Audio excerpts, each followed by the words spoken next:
দিনাজপুরের গোরে শহীদ ঈদগাহ মাঠে এবারও অনুষ্ঠিত হবে দেশের সবচেয়ে বড় ঈদের জামাত। সে উপলক্ষে চলছে শেষ মুহূর্তের প্রস্তুতি।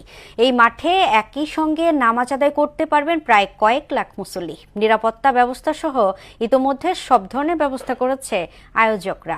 সুবল রায়ের প্রতিবেদন, জানাচ্ছেন আফরিন পপি। দিনাজপুরে ঐতিহাসিক গোরে শহীদ বড় ময়দানে এবার একসঙ্গে নামাজ আদায় করতে পারবেন কয়েক লাখ মুসল্লি।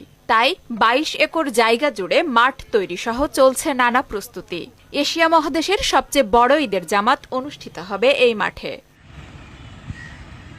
গোরে শহীদ ময়দানে ঈদুল ফিতরের নামাজ শুরু হবে সকাল ৯টায়। এবারও ঈদের জামাতে ইমামতি করবেন মাওলানা মাহফুজুর রহমান। বিভিন্ন জায়গা থেকে, বিভিন্ন জেলা থেকে অনেক মানুষ আসে, অনেক মানুষের সমাগম হয়।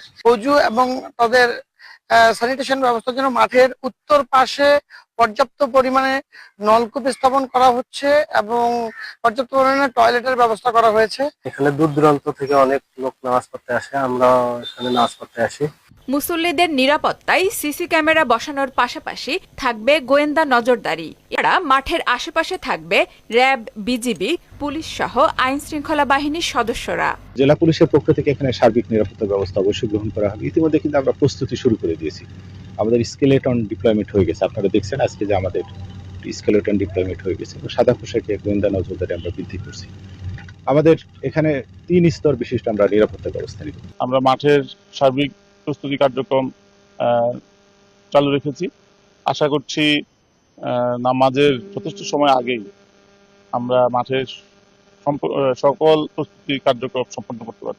২০১৭ সাল থেকে এখানে ঈদের নামাজ আদায় করছেন দিনাজপুর সহ পার্শ্ববর্তী বিভিন্ন জেলার মুসল্লিরা। আফরিন পপি, মোহনা সংবাদ।